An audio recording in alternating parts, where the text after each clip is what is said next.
算了。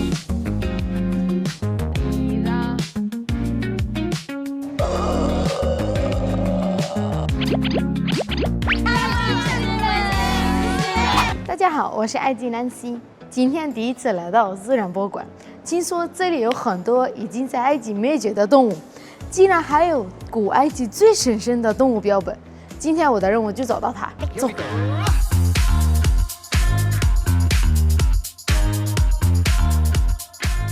阿努比斯，是你吗？阿努比斯，你怎么在这里呀？你怎么还斗鸡眼呢？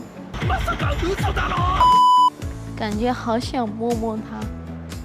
他们每天给它梳头发吗？太可爱了，这个脚这么小，就是感觉玩这个鱿鱼游戏里面的那个，塔啦哩啦哩啦哩啦。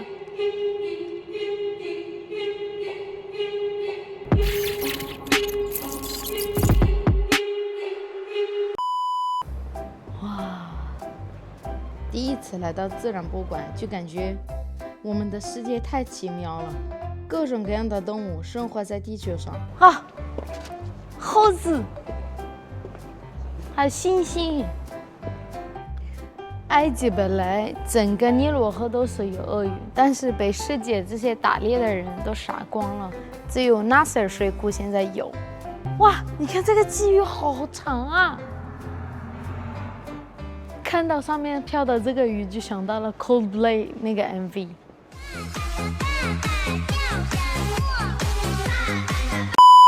世界上最重要的鲸鱼化石就在埃及，叫鲸鱼骨。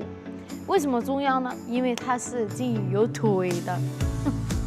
我说这个声音是什么？就是这个东西在动啊。它们不会动要动吗？好恐怖啊！这个狮子表情有点太搞笑了。其实埃及之前也有大象，因为10000年之前，埃及不是沙漠，是森林。大约8000年前，地球的倾斜角度发生了一些变化，导致了撒哈拉沙漠扩张。沙漠扩张也导致了人类聚集在尼罗河附近。埃及文明就这么来的。这个才是天蝎啊！我觉得这个动物非常可爱，希望这一辈子不要遇见它。埃及沙漠里面有很多，我发现中国的蟑螂和埃及的蟑螂不一样，这里感觉肉比较多，埃及的蟑螂偏瘦。今天真正的博物馆奇妙耶，因为只有我一个人。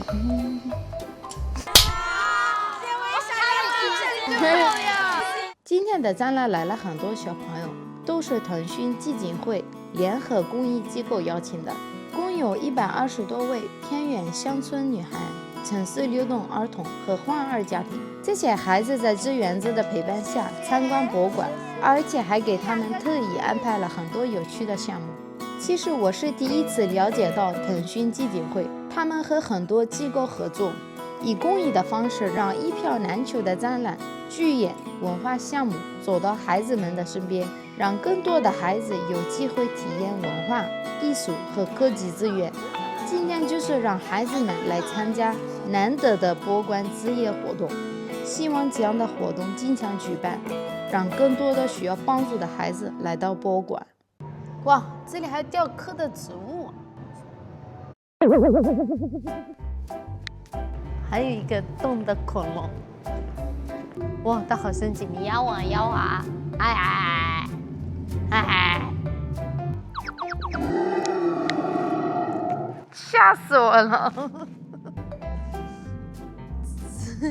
你怎么会动的呢？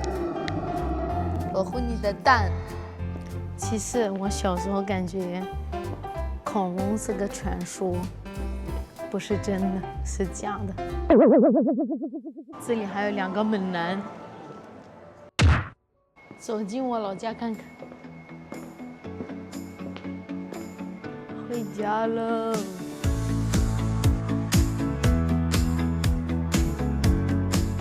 哇，原来河马这么大呀！埃及博物馆有河马，很小，古埃及人很喜欢河马，因为它象征复活。为什么象征复活呢？为什么？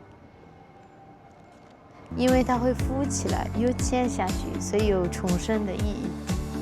河马的名字，英文名字 Hippo 觉得很可爱，但是它的样子不可爱。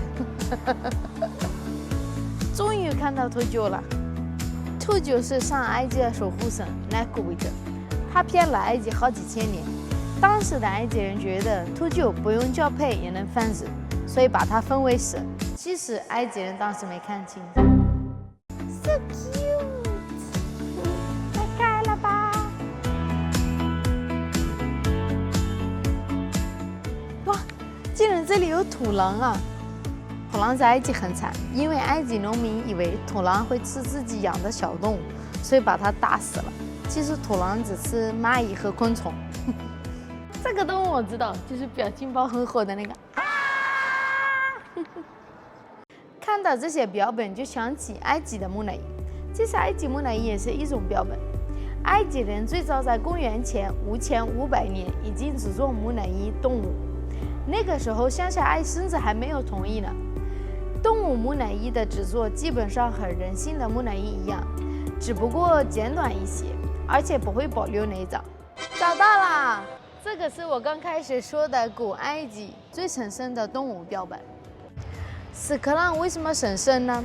因为它推了粉球滚来滚去，跟太阳东升西落一样，所以古埃及人把它封为神崇拜。这里的动物真的很多，非常适合对大自然感兴趣的朋友来参观。最后感谢腾讯基金会，让我有机会和这么多可爱的小朋友一起参观上海自然博物馆。下次再见，拜拜。